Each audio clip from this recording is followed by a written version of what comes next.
Thanks for downloading a 3CR podcast. 3CR is an independent community radio station based in Melbourne, Australia. We need your financial support to keep going. Go to www.3cr.org.au for more information and to donate online. Now stay tuned for your 3CR podcast. But you also had people that were very fine people. Very fine people on both sides. And the aliens would mind meld and give them the technology. They're bad aliens. So are you surprised the Nazis were influenced by demons? No, if demons are real, I would definitely think they'd be on the side of the Nazis. Yeah. McDonald's is connected to the Clintons. They chop up the bodies and put them into the sausage and hamburgers. People are being cannibalized. Look it up. And I'm watching CNN talk about this as violent white nationalist protests. We have done everything in our power to keep this peaceful, you know? It's Pepe's become kind of a symbol.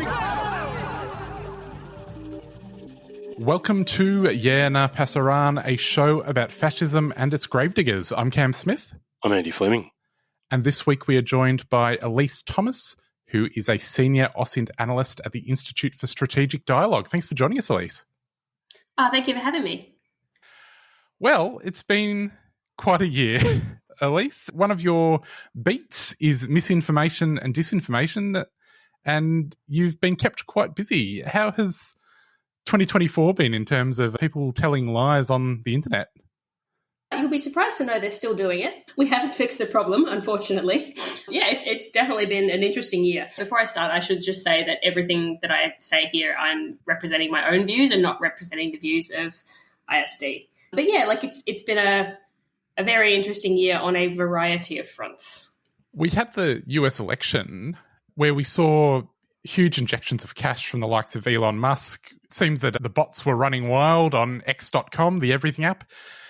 Looking at the election that we just had in the US, how did you feel it compared in terms of misinformation and disinformation as compared to previous elections? I mean, it's previous US elections, you mean, or sort of previous elections in other locations? Yeah, well, maybe previous elections in the US, but also, yeah, how did it compare to what we've been seeing globally? It's sort of difficult to it's kind of like apples to oranges. I guess different jurisdictions are quite different in a variety of ways. I guess what we saw in the US election, I guess kind of some of the notable trends that we've kind of seen over the course of the year. I think at the start of the year there was a lot of concern about the potential impact of AI in electoral processes on disinformation.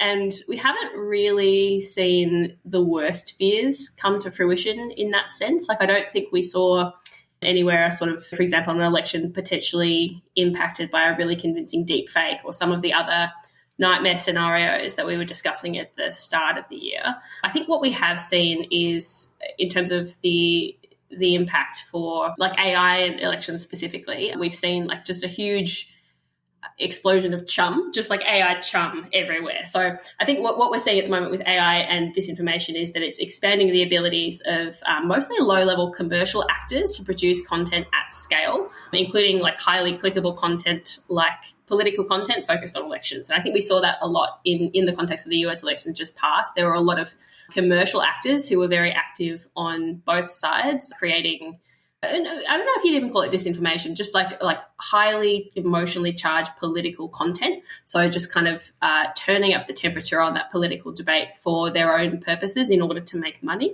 So we've seen quite a lot of that. Obviously, some of the changes that we've seen in terms of the platforms and the regulation on the platforms is quite different from the context of 2020. So in 2020, the 2020 US presidential elections, most of the platforms were fairly active in terms of trying to moderate, be on the front foot around moderating electoral disinformation. Obviously, that was coming off the back of 2016 when they faced so much criticism for not moderating. In 2024, I think we've seen a noticeable step back, obviously most prominently from the platform formerly known as Twitter and now known as X, but also from some of the other platforms. Meta, for example, has been much less proactive in terms of fact-checking or removing electoral disinformation or misleading content. So, yeah, there's been kind of a variety of changes. I think in some ways the most significant systemic change has been what's happened to X. But yeah, there's kind of a bunch of factors at play. At least there was a perception in some of those past elections that, there were bots wreaking havoc online. And it seems now that we're living in the world of ChatGPT, we can sort of see the bots at work, that probably those bots were just a whole bunch of people sitting in a building having to work. How has it changed that there does seem to be this vast sea of fake people commenting on things, and sometimes just commenting quite innocuously but in disagreement with people? Yeah, I mean, so far it's actually not changing, as far as we can tell, not changing very much. So we have seen both these commercial actors who are sort of like spruiking political content for engagement, and also state-linked actors. We have seen some experimentation with the use of like large language models for producing content. So the big bot networks. So far we're actually not seeing that it's significantly more effective than anything they were doing before. So it doesn't actually seem, from anything that I've seen anyway, that those operations are successful in driving more engagement. So the significant difference, I think, is like cost and scale. So if you are a commercial actor, and by commercial actor I mean, for example, someone sitting in their bedroom in Vietnam or Thailand and you're running one of these networks to make money, it's now much cheaper and easier for you to do that. So like that's a significant difference, because it means you're going to have a lot more of those networks. And particularly when you combine that with, as I said, like some of the changes we've seen, particularly on X, which have made it a much more bot-friendly space. So the combination of those two things, also sort of the changes around direct payment to blue tick creators, again, that's created a way to monetize specifically on that platform, incentivizing, the teenagers sitting in their bedroom somewhere in Southeast Asia or Africa or Eastern Europe, which tend to be sort of the geographic centers of these industries for sort of reasons related to like kind of like cost of living and sort of how much money you can make per click per ad. It creates the incentive for them to set up a network like this and make actually some pretty decent money running political content. Now they can do that and previously, like that would have been quite a painstaking and difficult process. They would have needed, several people to just sit there all day kind of commenting away. Now they can automate it, set it, forget it. And just sort of have that almost a passive income stream coming in. So the scale of that industry has really grown in a way that I think will have consequences down the line. But for state actors who the resources is much less of a concern for them, like they're totally capable of paying a large number of people to just sit in an office all day and kind of plug away at it, for them it doesn't seem to be a step change as yet. They're still like pushing out these networks and they're still getting essentially no engagement on a lot of this content.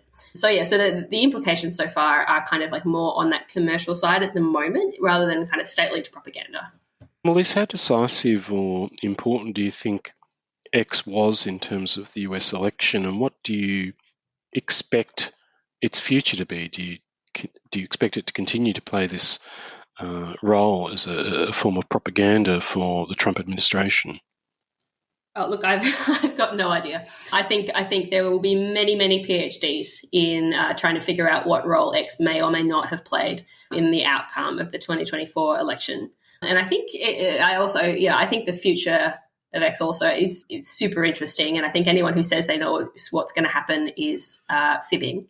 Yeah, I don't know. I think it'll depend a lot on like what the relationship between Musk and Trump is going forward. Also, like what is the relationship between Trump and Truth Social going forward? So if Trump wants to continue to keep most of his own personal social media activity on Truth Social, and if he wants to continue to drive traffic towards Truth Social, maybe that sort of makes him a little bit less favourable towards X. On the other hand, if we sort of see more of a merging of Truth Social and X, then obviously that's good news for Musk. So yeah, I honestly don't know. I'm sure whatever it is, it'll be very efficient. Elise, over the past few months, we've seen a lot of proposals from the Australian government about cleaning up the internet, especially for young people. One of the things that they've done is introduce legislation which would require social media platforms to keep kids off them. You've seen what happens when people are kept off mainstream social media platforms. What's your take on how this teenage social media ban might play out? I think they've created a real headache for whoever's job it is to implement it. I think it's in some ways pretty striking that they passed this legislation without knowing how they were going to do it or who was going to do it or how it was going to be regulated and managed, or like even what is a way to do it in an effective in an effective manner.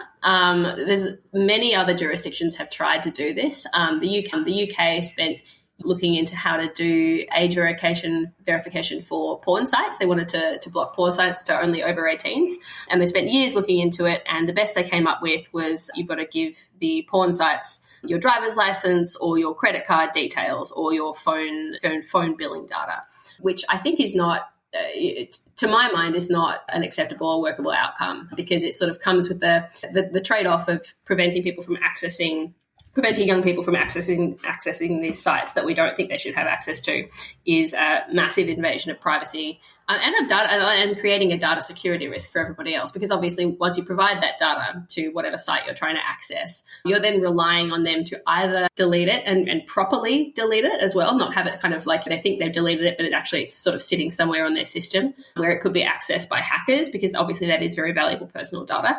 Or in some cases, they might hold on to it and use it for marketing purposes, even if they're required to delete it. Like we've seen case after case of tech companies having data that they are legally required to delete and just sitting on it, or using it for purposes that they were not supposed to be using it for. So, I mean, I think, and I understand that the government has now sort of put this out to a process to try and establish a method of doing this in Australia for under 16s.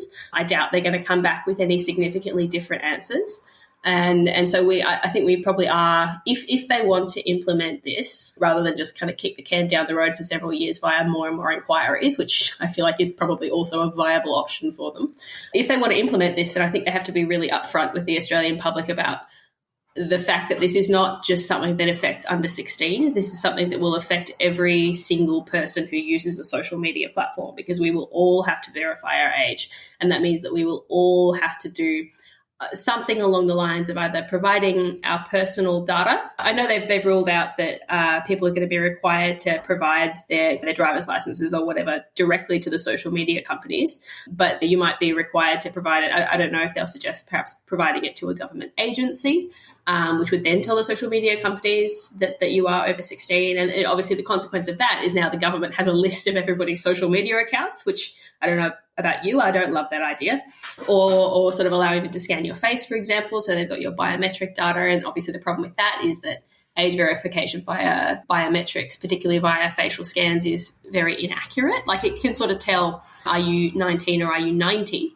But it can't tell the difference between are you 18 or are you 19, or are you 15 or are you 16, for example. So yeah, I think they've created a bit of a rod for their own back, to be honest.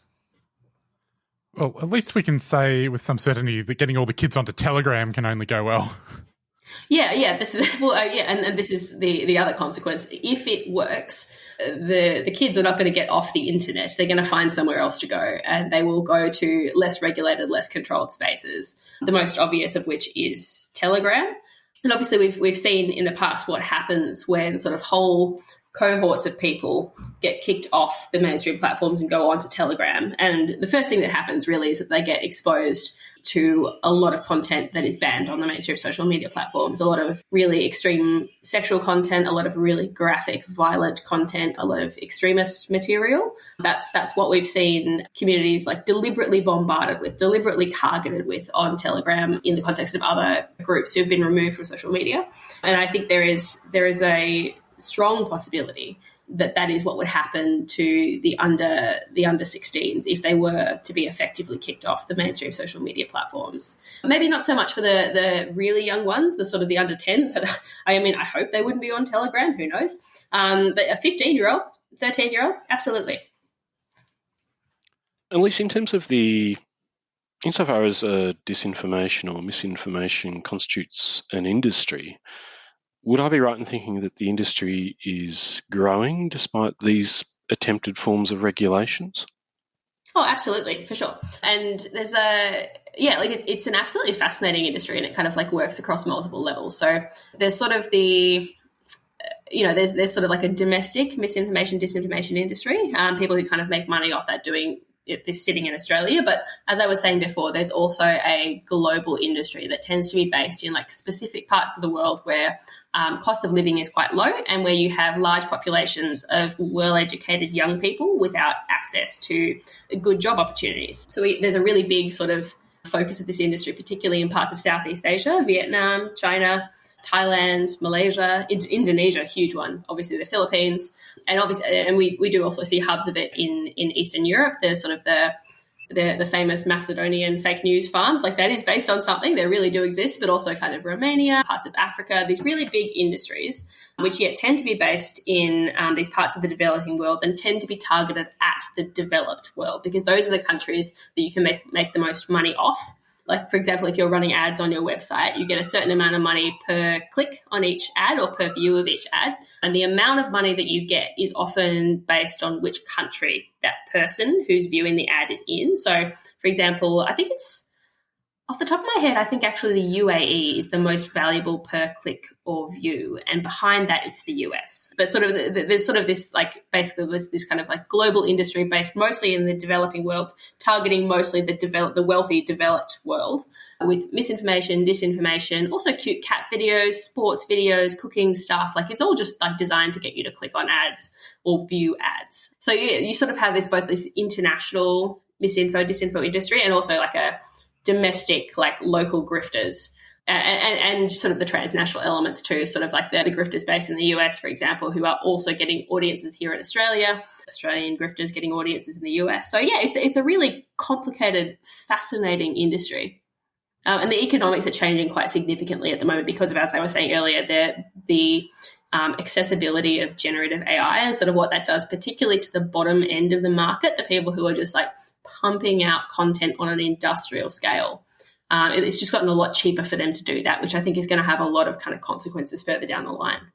I think it's complicated too, in that Andy was thinking, oh, this doesn't sound too good until you mentioned the cute cats. And then he's like, well, maybe it's not so bad.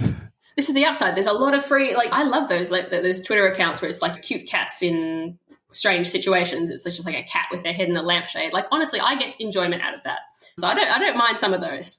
Well, cats are cool. That's not disinformation or misinformation. This is just the facts. Yeah, that's true. There has been some criticism of those who critique the industry as being concerned with regulating speech in a way that reflects other political interests. In your own work, how do you go about distinguishing between what can be said to properly constitute disinformation and misinformation, and what constitutes the kinds of general disagreements about fact and perspective that otherwise constitute political discourse? And also, I guess, conjoined to that is the kind of fear of some form of regulation that restricts people's access to information in general. Yeah, I mean, this is a conversation that we have all the time because it is a really complicated and a really difficult issue. I think as a basic rule of thumb, or sort of like the ground rules, is that we go by the law. So if a particular jurisdiction, for example, like in Germany, there are sort of some fairly strict rules around what you can and can't say. So like the law is kind of the basic thing that we work off. And then beyond that, the questions of kind of the good thing about kind of being in the research space is like we're not actually at the pointy end of these decisions. So we can come out and say like, this is bad, but we're not necessarily saying that it should be blocked or taken down or deleted, for example. And there's a whole spectrum between sort of this, like, there's a whole spectrum in terms of responses from like take down versus leave up. But you can sort of say this content should be allowed on the platform, but perhaps it shouldn't be allowed to go viral, or it shouldn't be sort of algorithmically boosted. So there's a whole kind of spectrum of potential responses. In terms of like how I personally think about like what constitutes disinformation versus misinformation, if it is factually untrue, if it is on the facts untrue, then I'm reasonably comfortable calling it disinformation or misinformation most of the time. Like obviously this is always sort of like it's a kind of a case by case basis, but if it's factually untrue, most of the time I'm confident to call it mis or disinfo. As a sidebar, I actually I'm not a big fan of the terminology around misinformation and disinformation. It's kind of what we're stuck with because it's what everybody uses. But I think it sort of requires you to kind of get inside, like implicitly requires you to get inside the person's head in a way which is really unhelpful. It's sort of asking you to make the distinction whether they know or they don't know that what they're saying isn't true. And I think in most situations it's actually very hard to kind of make that determination about like what is the person actually thinking.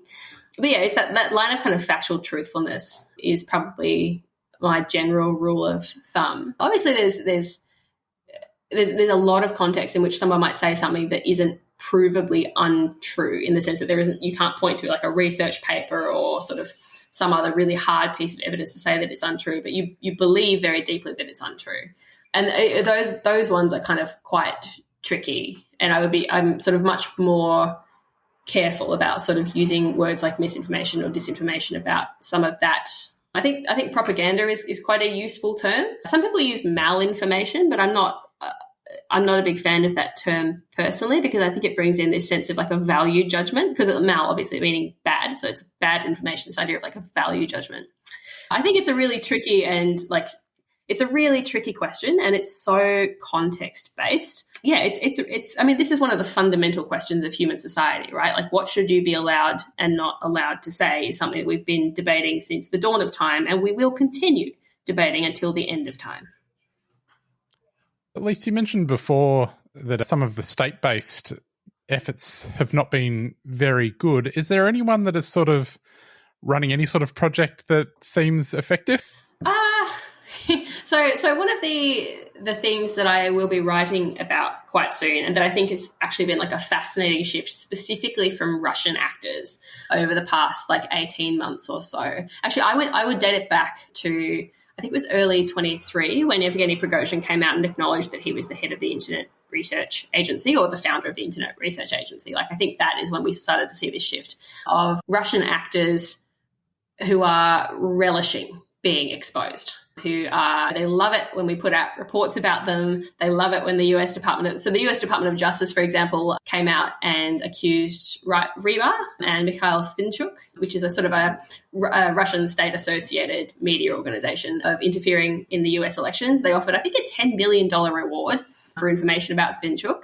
And I cannot tell you how absolutely gleeful he was about that. And I think that's sort of representative of like a broader shift that we are seeing across particularly Russian covert information operators enjoying being exposed, and sort of like finding ways to use media coverage to their advantage in a similar way that we have seen extremist actors on the far right, extremist Islamist actors learning to exploit Western media coverage to their own advantage. And so I think from what I've seen, there haven't been a large number of like super successful covert Russian influence operations. Obviously, we don't know what we don't know. Like, by definition, if they're covert, do we know about them? Like, are the really good ones exposed? Don't know. But from what we've seen, we haven't seen any like particularly effective covert efforts that we saw during the election, the US election campaign. It was kind of mostly, there's a lot of stuff that was kind of like limited to sort of putting out various like badly edited AI videos and that kind of a thing that would get sort of a small amount of traction and then quite quickly be exposed. But some of them, I think, potentially designed to be exposed, and like they actually kind of want to get that media attention. And on that level, I think they've actually been very successful in finding ways to exploit the media attention to create this sense that Russia is interfering everywhere all the time, and they're super effective at it, which is not true. So in that sense, I think they are actually doing quite well. Does that make sense? It does. You've got to hand it to them. Wait, no, you don't have to hand it to them. Yeah, but there's that drill tweet. But yeah, so one of the things actually that I sort of am looking at putting out, I think hopefully in the nearest future, is thinking about ways that we as a sector, the people who kind of look into influence operations, how we can better approach publicising what we find in a way that is not going to give these guys a helping hand, because they have figured out how to exploit that attention cycle to their own advantage. And often, like, I think we've seen some really interesting stuff in like the leaks that came out earlier this year from the Social Design Agency, which is the organization behind the doppelganger Russian influence campaign that some of your listeners may have heard of, or if you haven't, just go off and Google it. It's massive and has had a ton of media attention. And so earlier this year, there were some leaked documents from inside the Social Design Agency, which is the organization that's behind that. And what those documents showed is that the Social Design Agency was like collecting their own press clippings. So every time doppelganger was being mentioned in the Western media, every time it was mentioned in a government report mentioned by the US government, the French government, they were collecting all of that and using it as metrics to show to their bosses to prove to their bosses that they were doing great work and deserve more funding. And things like that, I think, are just an example of like why we as a sector, and also the media as well, like the media is the really big amplifier in this space, need to get smarter about how we draw awareness to what is happening without necessarily making them seem like they're 10 feet tall or they're more effective than they are, because they're mostly not very effective. So yeah, I think that's sort of where I think their effectiveness has been in exploiting our attention more than it has been in changing anybody's mind on a political basis. Well, Elise, I think that's a good spot to leave it. Thanks so much for coming on. If people want to find you, you are on Blue Sky, elisethomas.bsky.social. Thanks for joining us. Thank you. Well, Andy, that is our show, and that is Yena Pasaran for the year. We will be back in mid-January. Thanks for everyone who listened in during the year and everyone who donated to the Radiothon. We'll see you in 2025 when I'm sure it'll all be fine. Yes. See you then. I'm sick and tired of hearing things from uptight, short-sighted, narrow-minded hypocrites. All I want is the truth. Just give me some truth. I've had enough of reading things by neurotic, psychotic, big-headed politicians. All I want is the truth. Just give me some truth. No short hair, yellow belly, son, a tricky dickie's gonna mother of a son. So me with just a pocket photo.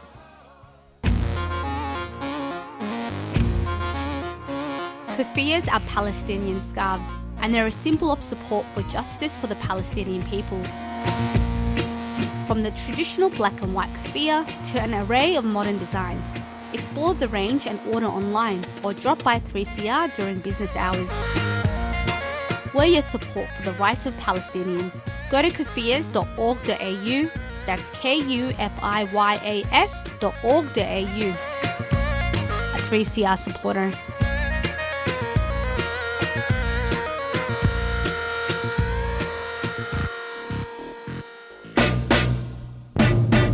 You might have heard about the Community Radio Plus app, but it's only when you start using it that you'll wonder how you lived without it. You can listen to us wherever you are, at home, work, driving, on public transport, gardening, protesting, or even in the bath. Just search Community Radio Plus wherever you get your apps.